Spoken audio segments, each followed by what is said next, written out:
ঘাড়ের উপর বন্দুক রেখে আপনারা রাজনৈতিক দল করার এজেন্ডা বাস্তবায়ন করবেন, এটা কিন্তু হতে পারে।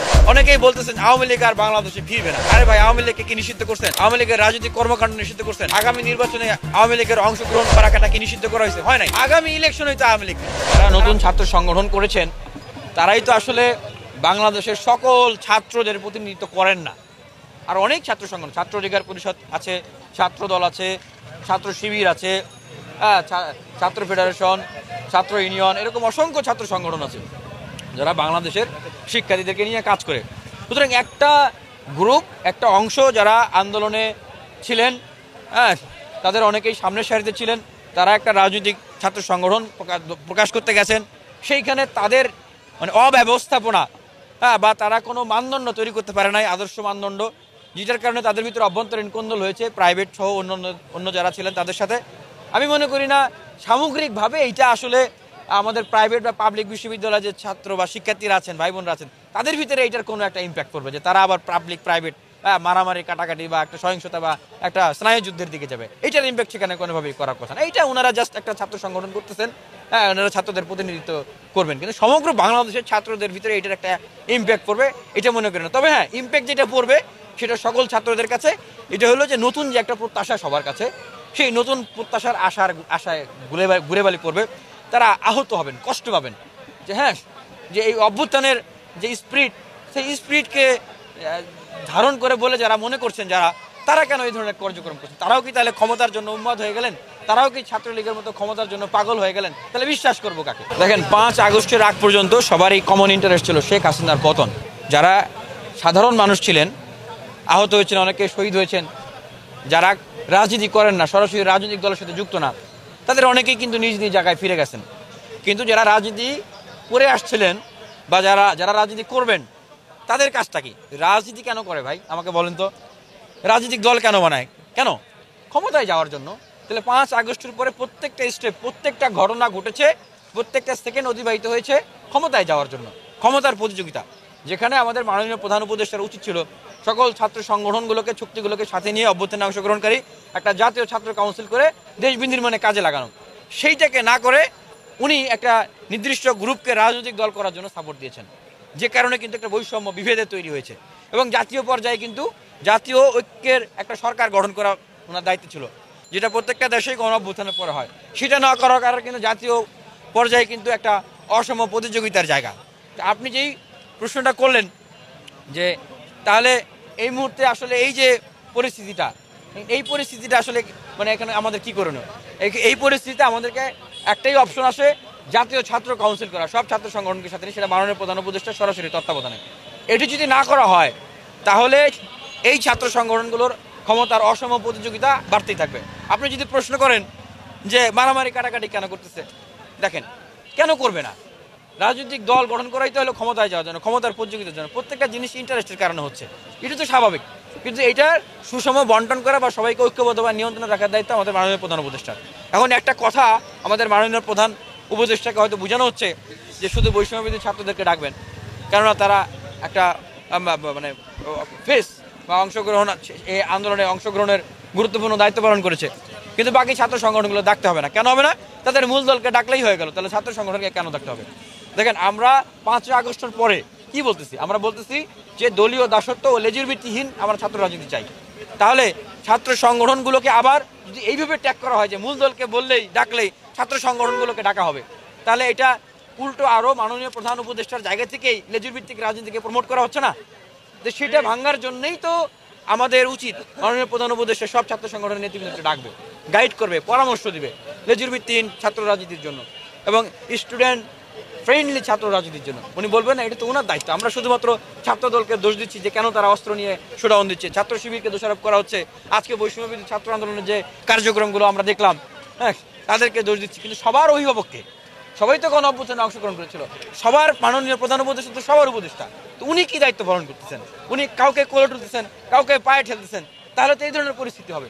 আসল জায়গাটায় হাত দিতে হবে। আমরা বলি না যে ছাত্র অধিকার পরিষদ 18 সালে কোনো সংস্কারের নেতৃত্ব দিয়েছে, এই যে লিডার দেখতেছেন, হ্যাঁ, বা এই যে প্রেক্ষাপট বলতেছেন, এটাকে টেনে ধরে রেখেছে ছাত্র অধিকার পরিষদ।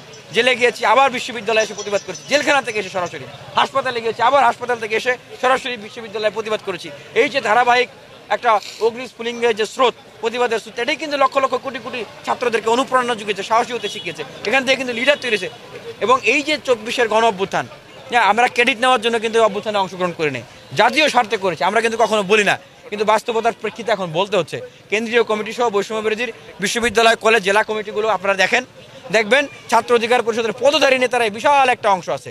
বিভিন্ন জায়গায় ফ্রন্ট লাইনে শুরু থেকে যারা কাজ করেছিল, দেখেন ছাত্র অধিকার পরিষদের বিশাল একটা অংশ আছে। এই জন্য আমরা বলতেছি না যে পুরো ক্ষমতা শুধু আমাদেরকে একা দিয়ে দেন, পুরা সরকার গণ অধিকার পরিষদকে দিয়ে দেন। আমরা বলতেছি যে জাতীয় ছাত্র কাউন্সিল সবাই মিলে কাজ করব, কাউকে বাদ দিতে চাই না। ঠিক একইভাবে জাতীয় ঐক্য সরকার, সবাই মিলে সরকার গঠন করেন। এইটা না করে এরকম পরিস্থিতি রাখলে যে সবার ভিতরে একটা ডিভাইডেশন, মানে ঐক্যের করার যেটা কথা ছিল সেটা না করে ডিভাইডেশন করা।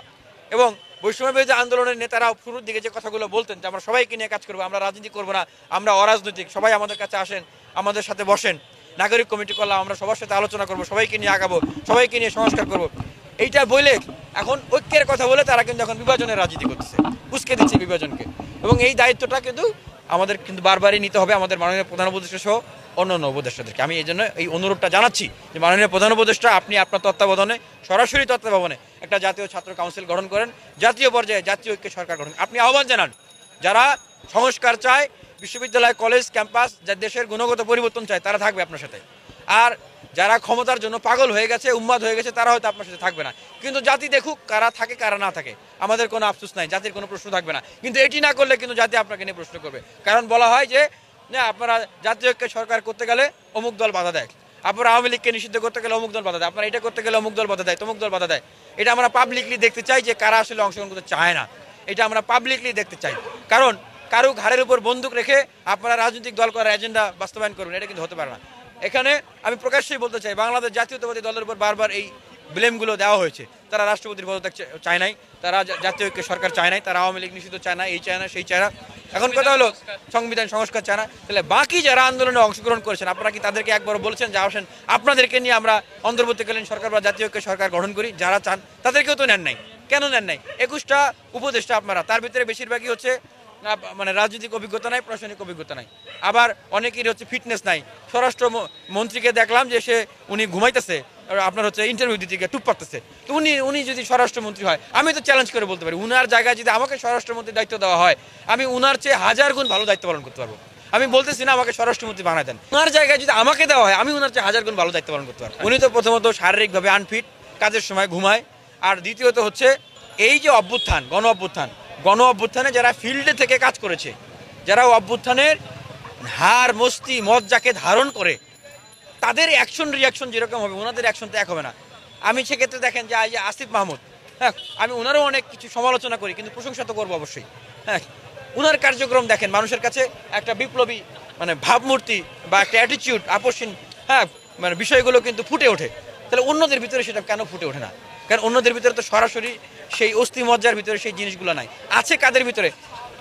এই রাজপথে যারা লড়াই সংগ্রাম করেছে তাদের ভিতরে। এখন প্রশ্ন হচ্ছে 44টা উপদেষ্টা খালি রেখেছেন, দেশে কি আর কোনো বিপ্লবী অংশগ্রহণকারী যোগ্য তরুণ বিপ্লবীরা নাই? দেশপ্রেমিক আর কি মানে নাই? তরুণীরা কি নাই? তাদেরকে কেন ওই জায়গাগুলোতে বসাচ্ছেন না? ওই যে আবারও প্রশ্ন একটাই, যে এই প্রশ্নগুলো মানুষ আপনাদেরকে করবে, এতদিন হয়তো করে নাই, এখন করবে। আবার নতুন রাজনৈতিক দলের বিষয়ে আমাদের ছাত্রবন্ধু, সময়ের সহযোদ্ধা আমাদের নাহিদ ইসলাম, উনি পদত্যাগ করেছেন। আমি ওনাকে শুভকামনা জানাই, শুভেচ্ছা জানাই। উনি রাজনৈতিক দলের নেতা হবেন। এখন কথা হলো ভাই, আপনারা তো দেশের দায়িত্ব নিয়েছিলেন, সরকার হয়েছিলেন, আমরা সবাই বলছি যে আমরা জীবন দিব, রক্ত দিব আপনাদেরকে সবল করার জন্য। আপনাদের মৌলিক কাজগুলো কি ছিল? যারা শহীদ হয়েছেন তাদের পুনর্বাসন করা, আহতদের চিকিৎসা করা, এরপরে আওয়ামী লীগকে নিষিদ্ধ করা, ফ্যাসিবাদ ব্যবস্থাকে নির্মূল করা, হ্যাঁ, গ্রেপ্তার করা হামলাকারীদেরকে, এই অপকর্মকারীদেরকে, এই মৌলিক কাজগুলো এবং রাষ্ট্র ব্যবস্থার গুণগত সংস্কার, এই মৌলিক কাজগুলোর কি করতে পারছেন এই 7 মাসে? অনেকেই বলতেছেন আওয়ামী লীগ আর বাংলাদেশে ফিরবে না। আরে ভাই, আওয়ামী লীগকে কি নিষিদ্ধ করছেন? আওয়ামী লীগের রাজনৈতিক কর্মকাণ্ড নিষিদ্ধ করছেন? আগামী নির্বাচনে আওয়ামী লীগের অংশগ্রহণ করাটা কি নিষিদ্ধ করা হয়েছে? হয় নাই। আগামী ইলেকশনে তো আওয়ামী লীগ ফিরতেছে, আর আপনারা বলতেছেন আওয়ামী লীগ ফিরবেন না। আমি বলবো যে আপনারা রাষ্ট্রীয় পদে থেকে 7 মাসে যদি এই কাজগুলো না করতে পারেন, আরও বলা হচ্ছে ডিসেম্বর বা ক্লোজ টু দ্যাট ইলেকশন হবে, সেই সময়গুলোতেও যদি আপনারা এই কাজগুলো না করতে পারেন, আপনি আবার ক্ষমতায় এসে আপনি কি ঘোরাডিম করবেন? আপনার উপর দেশের মানুষ কি জন্য ভরসা রাখবে? আপনাকে তো অলরেডি ক্ষমতায় দিছে। বরং দেশের মানুষ বা আমরা তরুণরা বলতেছি যে আপনাদেরকে সফল করার জন্য আমরা যে পরামর্শগুলো দিতেছি সার্বজনীনভাবে সবাইকে নিয়ে কাজ করেন। We want to strengthen you, we want to empower you. আমরা আপনাদেরকে শক্তিশালী করতে চাই। যারা পরিবর্তন চায়, রাষ্ট্রের গুণগত পরিবর্তন চায়, তারপরে ইলেকশনের কথা বলতেছে। আপনারা তাদেরকে সাথে নেন না সরকারে, আপনারা তাদেরকে সাথে নিয়ে কাজ করেন, আপনারা তো এটা করতেছেন না। তো এই প্রশ্নগুলোর উত্তর তো দিতে হবে ভাই। হ্যাঁ, আজ হোক কাল হোক জনগণের কাঠগড়ায় এই প্রশ্ন সফল হইলে কিন্তু আপনাকে কেউ প্রশ্ন করবে না, কিন্তু আপনি যখন ব্যর্থ হচ্ছেন আপনাকে নিয়ে কিন্তু মানুষ প্রশ্ন করবে।